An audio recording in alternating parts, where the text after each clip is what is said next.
어떤 것은 뭐지?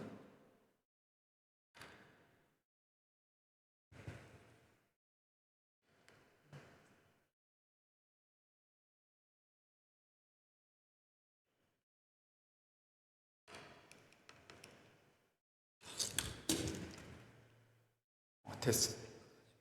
고맙습니다. 알라바마로 이사 가시는 줄 알았더니 오늘 오셔서 반갑습니다.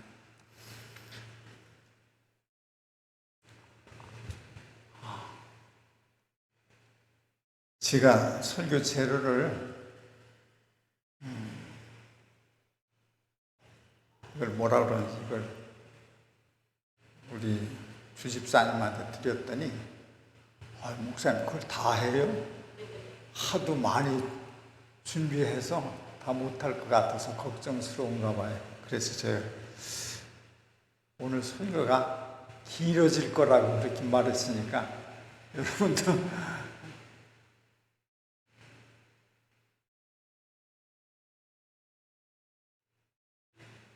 우리 딸이 길게 하지 말라고 심어줬거든요.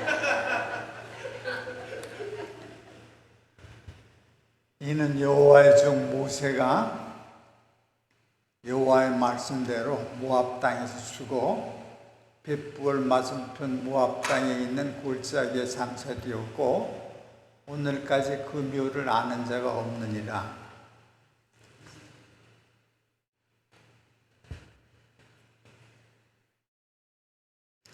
오늘 설교 제목은 하나님의 사람입니다.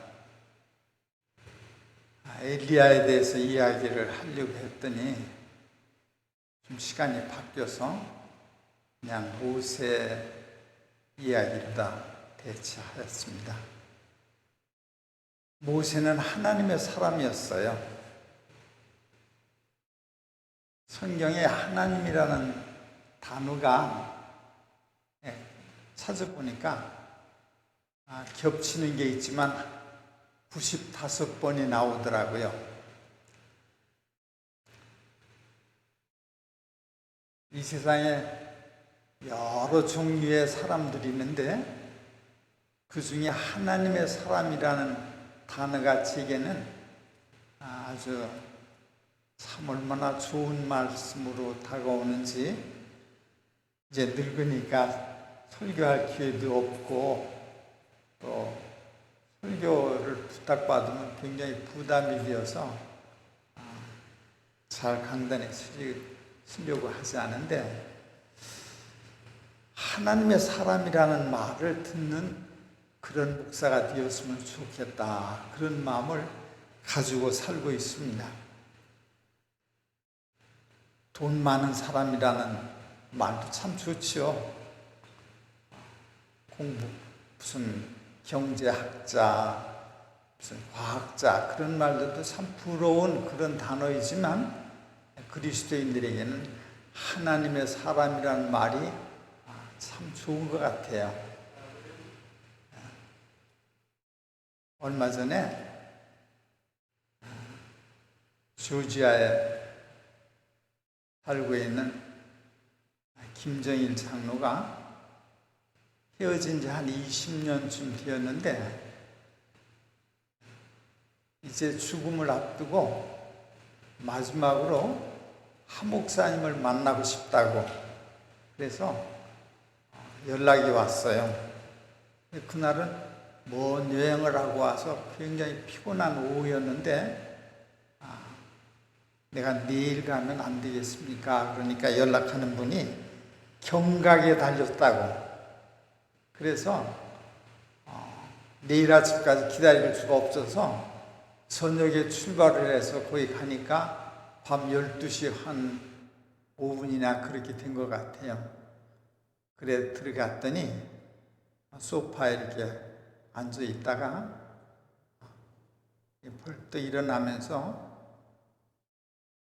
인사를 하는데 가고 오는 길에 제가 인생의 마지막을 보내는 사람이 20년 전에 헤어진 나를 보기를 원했구나 그러면서 비록 대단한 유명세를 가지고 있는 사람은 아니지만 하나님의 사람으로 그 사람한테 보여진 것이 감사하고 그러면서 울면서 집에 왔습니다. 인생을 마지막으로 보내는 사람들이, 만나고 싶은 사람들이 저만 아니고 모든 사람이 되었으면 참 좋겠다, 그런 마음을 가지고 돌아왔습니다. 지금 제가 드리는 이 말씀은 우리 교회에서 아주 소중하게 생각하는 부조와 선지자에 있는 말씀입니다. 처음부터 마지막까지 있는 말씀인데 이게 좀 지루할지 모르지만 함께 읽으면서 은혜가 나누어졌으면 좋겠습니다. 하나님께서 당신의 백성을 취급하시는 모든 일에 있어서 그의 사랑과 자비가 섞여 있을 뿐 아니라 당신의 엄격하고 공평한 공의의 뚜렷한 증거가 있습니다. 이것들은 히브리 백성의 역사에서 예증되어 있습니다. 하나님께서는 이스라엘 백성에게 큰 축복들을 내려주셨습니다.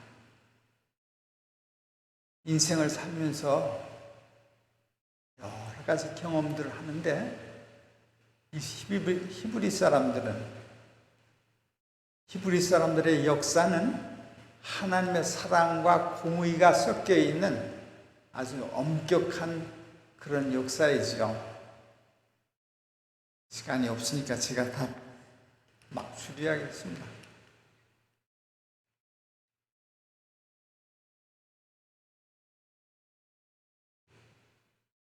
모세가 긴 시간 동안 이스라엘 백성을 인도하고 이제 가나안 땅을 저 앞에 두고 이스라엘 백성들을 앞에 놓고 마지막 여호수아를 후임자로 임명하고 마지막 설교를 하면서 한 장면을 이 부조와 선지자라는 책에 자세하게 기록되어 있습니다. 그런데 말씀 가운데 하나님의 특별한 은총의 표를 모세가 가지고 있었다, 그런 말씀이 있어요. 하나님의 은총의 특별한 표가 무엇일까 생각하다가 또 다른 하나님의 사람 사도 바울이 이렇게 한번 갈라디아서에 기록했어요. 다른 말 하지 마십시오. 나는 내 몸에 하나님의 예수님의 흔적을 가지고 있다고. 하나님 예수님의 흔적을 가지고 계시다고? 예수님의 흔적이 뭐였을까? 그래서 제가 영어로 다 좀 찾아보니까 스칼, 흉터를 가지고 있다. 예수님이 흉터를 가지고 있다? 예수님이 흉터가 뭐였을까? 박 목사님, 무슨 흉터를 가지고 계셨을 것 같아요. 근데 사도 바울이 기도하면서 자기 몸에는 가시가 있다 그랬어요. 가시가 있다. 무슨 가시가 있었을까? 가시가 있으면 편안하고 좋았을까? 그게 얼마나 고통스러웠는지 그 가시를 없애달라고 3번이나 기도했지만 하나님께서 족하다, 그 기도를 응답하지 않으셨어요. 여러분의 인생을 살면서 내게 이런 큰 고통이 있는데 예수님 나의 고통 좀 없게 해주십시오 라고 여러분은 한 번만 기도하는 게 아니라 3번만 기도하는 게 아니라 얼마나 여러 번 기도하시겠어요? 매일 기도하시지? 그래도 하나님께서 대답하지 않으셔. 우리의 인생 육체의 가시는 계속되고 있습니다.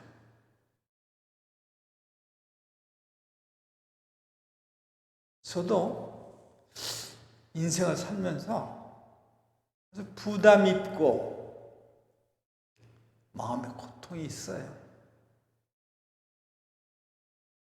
저만이 아니고 앉아 계신 여러분들도 마음이 저리는 그런 가시를 가지고 인생을 살으시는데, 예수 믿는다고 이거 없어지는가? 예수 믿어도 안 없어지더라고.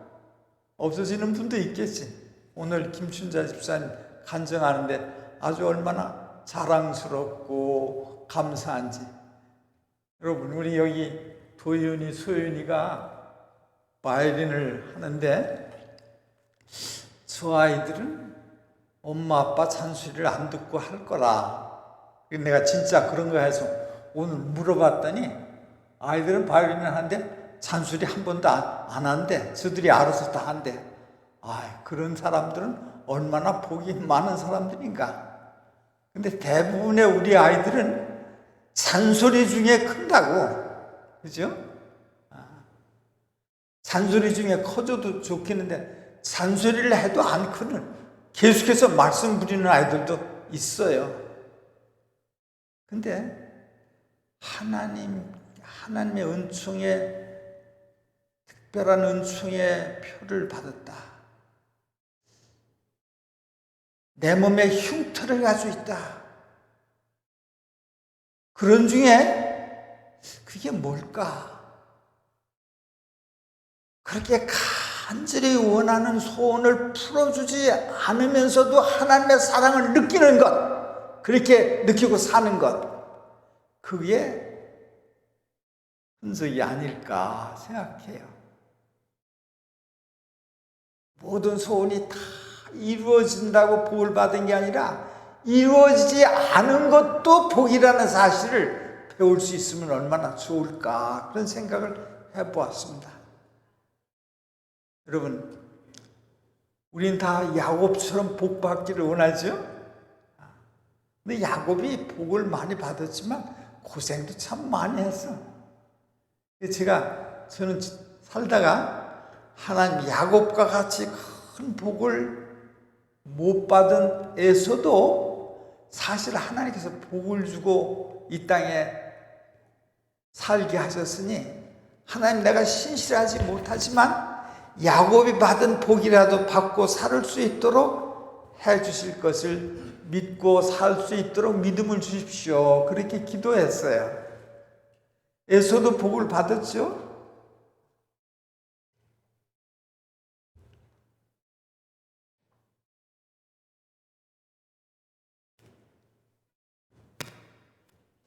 여기 우리는 사람이 살다가 죽을 때 아이들 다, 아내도 있고 아이들도 다 옆에서 임종을 지켜보는 것을 복이 있는 죽음이라고 그래요. 근데 모세는 죽을 때 아무도 없었어. 쓸쓸하게. 그런데 왜 평생을 하나님의 종으로서 백성들의 추앙을 받으며 살은 모세가 죽을 때 아무도 없었는가? 이 땅에 죽을 때 아무도 없이 죽는 역사에 남을 많은 사람들을 위해서 하나님께서 위대한 종 모세를 아무도 없이 임종을 맞이할 수 있도록 하신 하나님의 섭리를 우리가 깨달을 수 있으면, 혹시 나는 혼자 살다가 혼자 간다 라는 슬픈 마음을 가진 분들에게 위로를 주시기 위한 하나님의 섭리가 있지 않았나, 그렇게 생각해요. 우린 다 혼자 있는 걸 싫어하죠. 혼자 쓸쓸하게 살다가 늙어가지고 혼자 고생하다가 혼자 잠드는 것 때문에 불쌍하게 죽은 사람들이라고 생각할지 모르지만, 이 세상에 가장 위대한 사람 중에 한 사람인 모세도 죽을 때 아무도 없이 죽었어요. 혹시 인생을 살다가 혼자 죽을 경우를 맞이하는 교우가 계시다 할지라도 위대한 종 모세도 혼자였는데 내가 슬퍼할 이유가 없다. 그렇게 생각하고 그런 생각을 가지고 교육받고 잠들을 수 있으면 얼마나 좋을까 생각해요.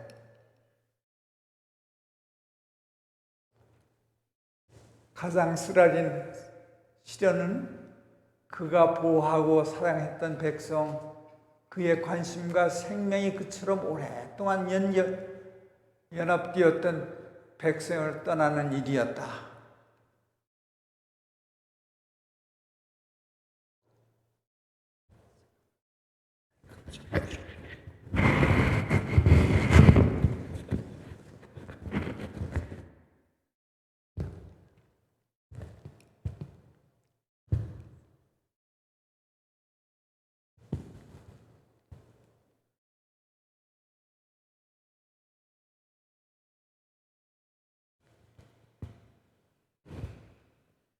모세는 홀로 외로이 그가 궁전의 영광과 장차 애굽 왕국을 차지할 지위에서 돌아서서 하나님의 선민으로 더불어 자기의 운명을 함께하기로 선택한 이후에 파란 곡절과 어려움이 많았던 생애를 회고하였다.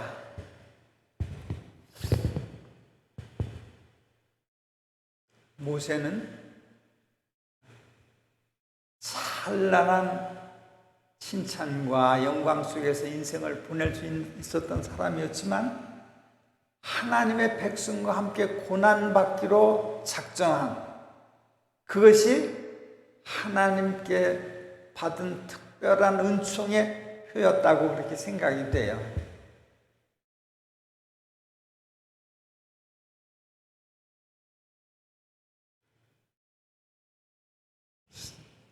제가 시계를 보니까 그냥 빨리빨리 지나가야겠습니다.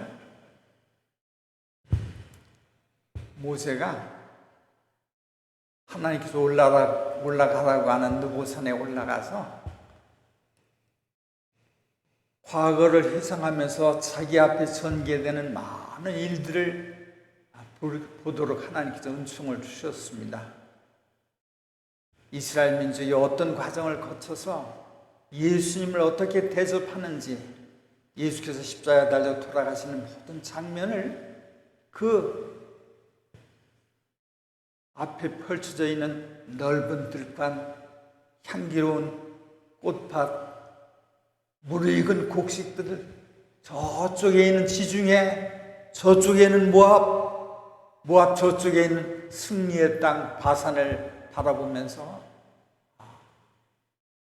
하나님께서 자기 일생을 인도하셨던 것을 생각하면서 하나님의 백성들이 당할 많은 고난들을 계시 가운데 보면서 실망하고 좌절하고, 그리고 또 다시 예수께서 부활하신 장면을 보고 장차 구원받은 백성들이 하늘에 들어가는데 그 들어가는 그 무리 가운데 고난 많았던 자기가 거기에 서서 함께 행진하고 있는 것을 바라보았을 때 얼마나 감격했는지.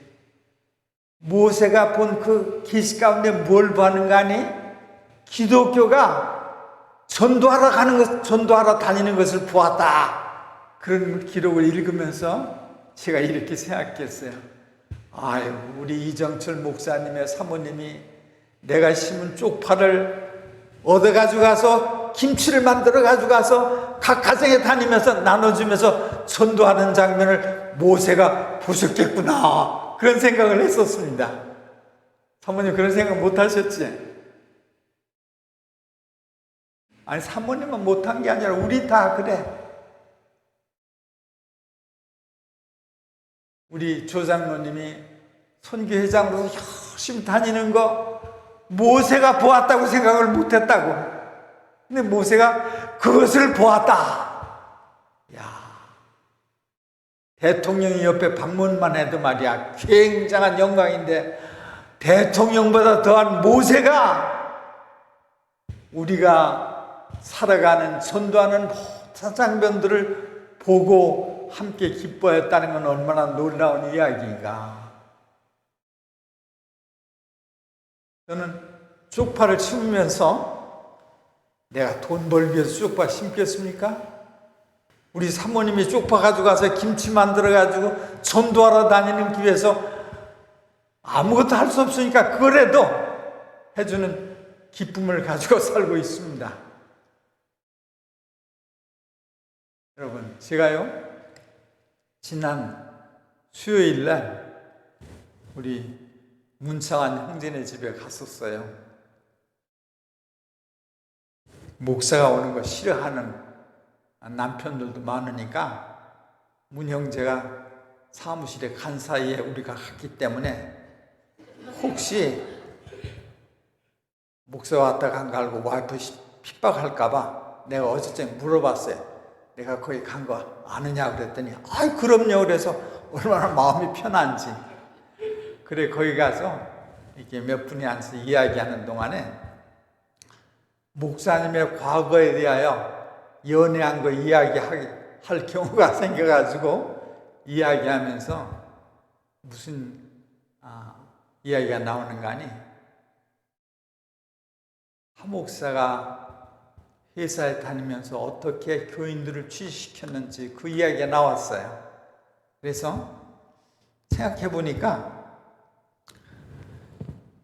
회사에 가서 열심히 일을 했더니 월급이 1급이 올라가게 돼서 시급이 올라가게 되었는데 제가 사장한테 가서 사장님 나 이거 올려주는 거 참 행복하고 감사합니다. 근데 나 이거 안 올려줘도 되니까 내 친구 한 사람 그때 70년도니까 이민 별로 오기 시작할 때 사람이 없었고 또 직업 구하기도 어려울 때니까 가서 큰 절하고 나 이거 올려주는 대신에 사람 취직 좀 시켜달라고 그랬더니 월급 주려도 하던 사장이 이렇게 쳐보더니 오케이. 그리고 월급을 안 올려주고 내 친구들을 취직시켰는데 몇 명 취직시켰나 한 5-6명 시켰나 봤더니 한 10명쯤 시켰더라고. 내가 이민 와가지고 시급 받는 일에 1푼이 아까웠던 시간이었는데 우리 모두가 다 그런 마음 가지고 살죠. 내가 월급 올라가는 것보다 다른 형제들이 취직해서 잘 살길 바라는 마음으로 다 살아가는 그리스도인인 줄 알지만 혹시 그렇지 못한 분이 계시다면 그렇게 살아서 참으로 구원의 반열에서 함께 하늘을 향해 행진하는 일에 여러분과 내 모습이 사진 찍히기를 바라는 마음이 있습니다. 그게 하나님의 사람의 모습이야. 모세는 그렇게 살았어. 우린 모세처럼 큰 사람은 아니지만 그저 텃밭 하나를 가꾸더라도 하나님의 사람의 모습으로 갖고 사는 그런 하나님의 사람의 모습이 만들어졌으면 참 좋겠다고 생각해요. 예수를 개인의 구주로 받아들인 사람들은 예수님의 모습을 담고 예수님의 모습대로 살아가고 싶은 생각으로 이끌림을 받는 사람이 아니겠습니까? 여러분, 우리말이 이 세상에 고생을 많이 하지만 괜찮아. 얼마 안 와서 이 고생은 끝날 것이라고 하나님의 말씀은 말하고 있습니다. 우리가 비록 이 세상에서 살아서 예수님의 재림을 맞이할 것이지만 혹시 못할지라도 모세를 부활시키셨던 하나님의 사람을 부활시키셨던 그분이 우리하고 같이 계시는 거예요. 속상한 일이 있어도 그게 당장 해결되지 않아도 괜찮아. 여기 이런 말씀이 있더라고.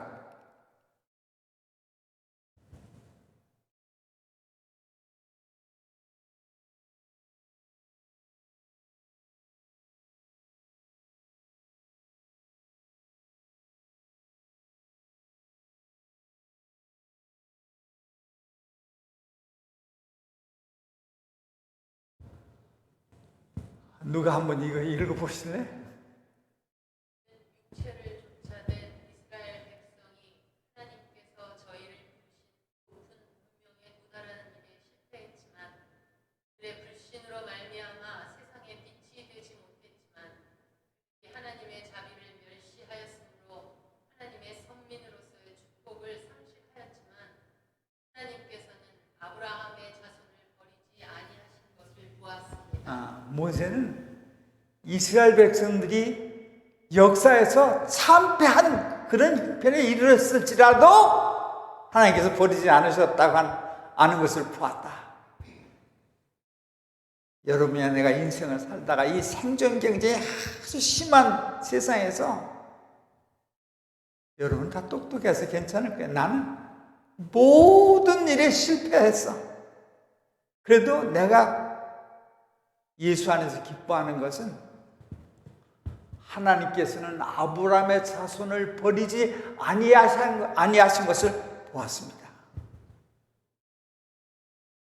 내가 경제적으로 실패하고 가정적으로 실패하고 자식 교육에 실패하였을지라도 하나님은 버리지 아니하신다. 이거 얼마나 행복한 말입니까? 저는 목사로서 한 번도 10,000명이 있는 교회에서 설교해 본 일이 없어요. 그랬을지라도 내가 기뻐하는 것은 그래도 나를 안 버리신다고 하는 보증의 말씀이 있기 때문에 가정교육에 실패한 인생을 살면서 이혼당하고 몸에 병들고 자식이 속상시키고 하나님께서 나를 버리셨다라는 생각이 들을 때 하나님께서는 누구든지 예수 믿으면 교육을 많이 받은 사람도 교육을 못 받은 사람도 경제적으로 부유한 사람도 경제적으로 부유하지 못한 사람도 예수를 개인의 구조로 받아들이는 사람은 버리지 아니하시는 것을 모세는 보았다. 저는 그래서 행복해요. 지금 늙어서 병들고 아내는 아프고 딸도 아프고 생각하면 가슴이 찢어질 것 같지만 그게 내 몸에 예수님의 흔적으로 남아있다고 생각하고 오늘을 살아갑니다. 여러분, 이 세상에는 성공한 사람도 많이 있어. 우리 송금숙 집사님 보면 참 어떻게 저렇게 훌륭할까. 아들도 잘 키우고 딸도 잘 키워서 왔다 갔다 하고 배고프지 않고. 그러나 송금숙 집사보다 못한 나라도 불행해서 절망하지 아니하고 감사하는 것은 그런 나라도 버리지 아니하신다는 보장의 말씀이 있기 때문입니다. 혹시 나처럼 가슴 아픈 그런 생애를 사는 분이 계실지라도 오늘 이 설교를 통해서 용기를 받으시길 바랍니다.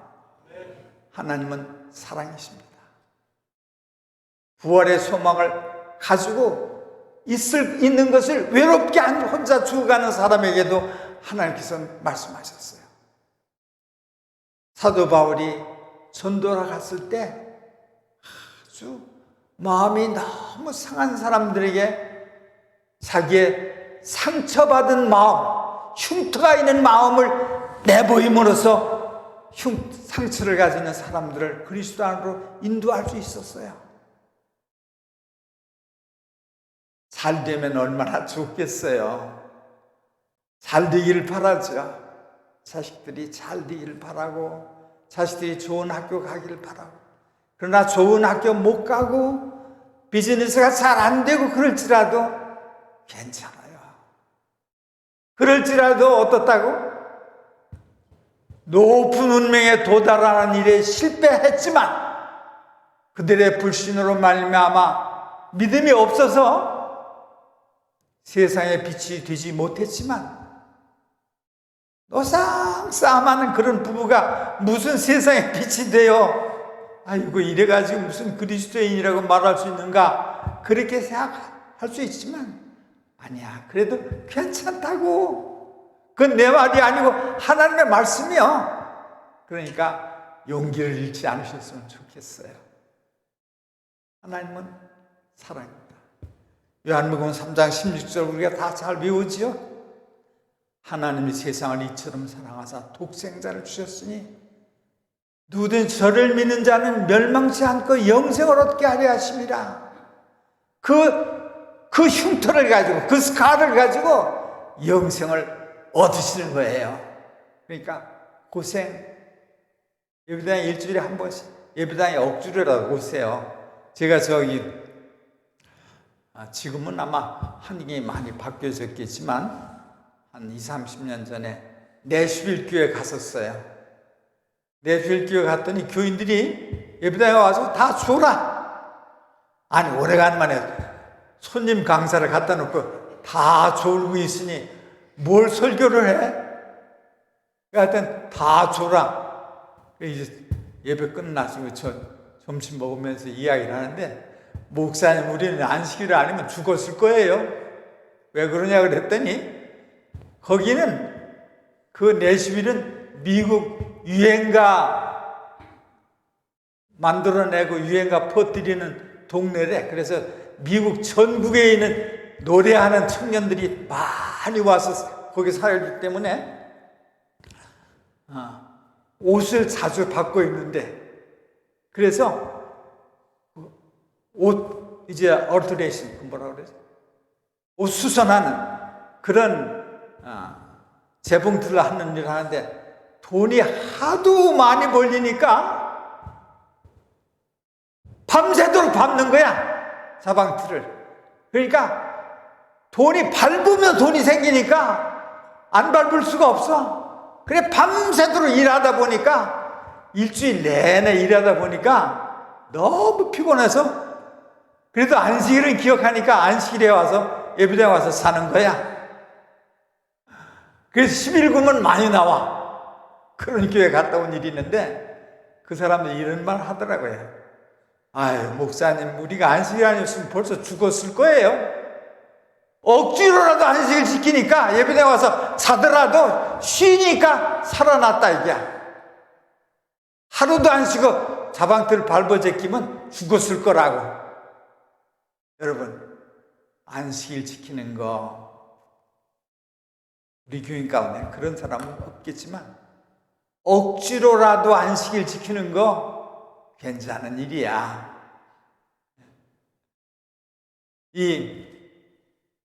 우리 도인이 소인은 안 그렇지만 많은 가정의 아이들이 이거 한번 제대로 여기 나와서 하려면 엄마 잔소리가 얼마나 많았을까? 어디 소인이는 얼마나 착한지 아주 너무 고맙습니다. 근데 여러분이 교회 나와서 안식일 예배하는 거 알게 모르게 우리 지도자들이 또 우리 교우들이 얼마나 마음의 잔소리를 많이 하시겠어요. 그래도 그렇게 하는 거 복스러운 일이고, 그렇게 하는 거 우리의 영성을 위해서 이루어져가는 과정이고, 그것이 하나님께 주신 하나의 상처이며 그게 흉터입니다. 여러분 예수님은 좋으신 분이에요. 그냥 몇 시까지 해야지?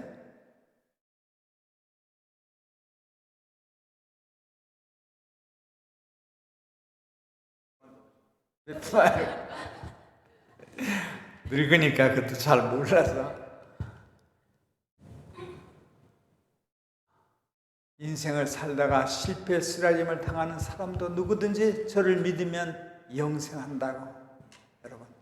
여러분이 신앙적으로 훌륭해야만 영생 얻는 게 아니고, 실패했을지라도 하나님께서 아브라함에게 약속하시던 그 약속 때문에 이스라엘 백성들이 옛날에도 지금도 그들은 슬픈 역사를 꾸려가고 있지만 마침내 잘되게 할 것이라는 보장을 가지고 이스라엘 백성들이 살아가고 있습니다. 여러분이 살다가 신실하지 못했기 때문에 신앙이 식어진다고 생각할 수 있을지 모르지만 아니야. 우리 자식들이 말을 잘 안 들어도 그게 우리 자식들이기 때문에 우리의 끝없는 사랑을 붓는 것처럼 하나님께서 우리를 끝없이 사랑하십니다. 그래서 살다가 좀 신실하지 못하고 안식일을 잘 못 지키고 연금을 제대로 못 드렸을지라도 그것 때문에 맘쓰지 말고 그저 억지로라도 교회 오고 억지로라도 연금 내고 철학 가운데 그런 말이 있더라고. 다 많은 말이지만 형식은 질에 선행한다. 이거 제가 여러 번 한 말입니다. 형식은 질에 선행한다. 하기 싫어도 억지로라도 하는 형식을 취하면 내용이 갖추어진다는 그런 말씀이죠. 여러분, 우리가 본래부터 착한 사람들 아니었고 본래부터 그리스도인들이 아니었습니다. 그러나 김춘자 집사님이 여기 와서 그 낯설은 땅에서 친척 형제들의 많은 따돌림 중에서도 교회 진리 안에 머물러 있었기 때문에 복을 받으셨다는 이야기를 오늘 아침에 하셨는데 우리도 김 집사님 네 분처럼 그죠? 환경이 우리를 신실하게 살도록 만들어주질 않아요. 가시가 있고 십자가가 있고 그렇지만 예수님을 믿는 것 때문에 핍박 중에서 기뻐하는 사도 바울처럼 사도 바울이 얼마나 핍박을 많이 받았는지 제가 로마에 가보니까 사도 바울이 목배임을 당해가지고 당하던 그 장소에 가서 그 이야기를 들었는데 사도 바울의 목을 탁 치니까 탁 6번 뛰고서 스톱했다는 이야기가 전설로 내려온다 그러더라고. 사도 바울이 인생을 살면서 사람들 보기에 그렇게 비참하게 인생을 마쳤지만 사도 바울은 그런 흔적 속에서 기뻐하는 마음 가지고 어떻게 감사할 수 있었을까? 모든 일에 감사라고 권고한 그 권고가 어떻게 있을 수 있었을까? 우리는 그 신비야. 하나님께서 그렇게 살고 그렇게 말하도록 해주셨습니다. 고난이 있을 거예요. 귀야 순금일수록 더 열 속에서 더 많이 태움을 당하죠.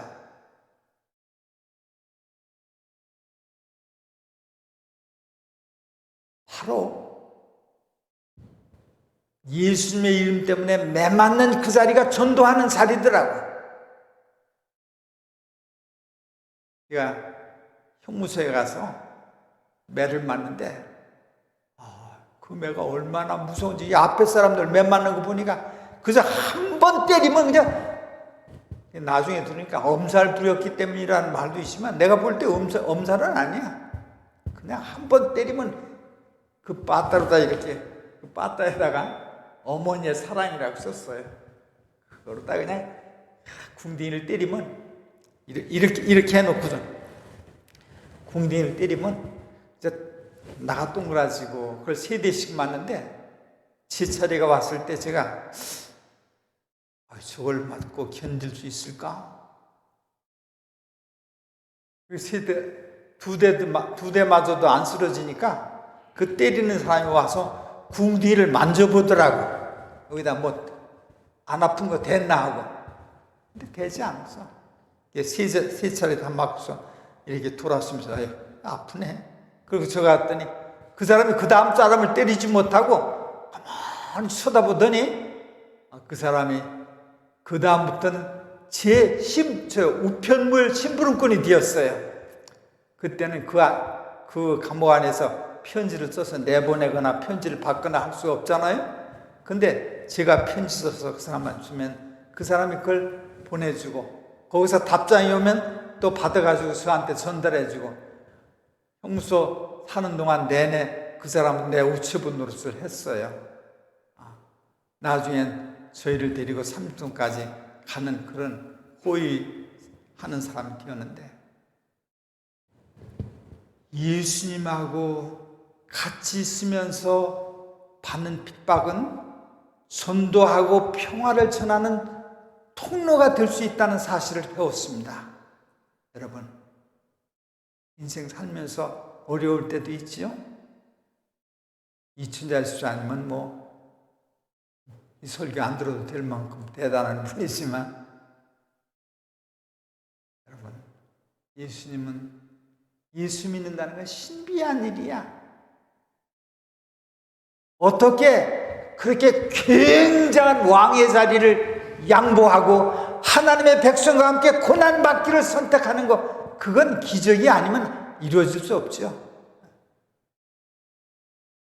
모세가 그랬던 것처럼 우리의 가정이 다 편안했으면 좋겠지만, 아니야, 편한 그거 너 너머에 영생을 위한 하나님의 섭리가 있음을 알고 하나님께 기도하기를 잘 견딜 수 있도록 힘 주십시오. 또 힘 주실 거야. 하나님, 내가 고난이 없도록 해 주십시오. 그게 대부분 우리의 기도들이죠. 저도 그렇게 기도해요, 아침마다. 그러나 하나님께서 그 기도를 안 들으시고 계속해서 어려운 일을 허락하십니다. 저는 하나밖에 없는 남은 딸이 아픈 것 때문에 가슴이 아프지만 잘 견디도록 힘주시기를 기도하며 살고 있습니다. 여러분,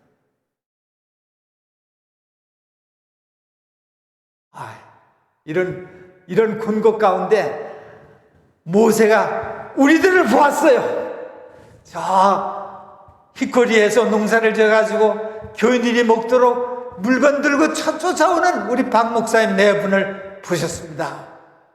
참, 대단하지 않아요?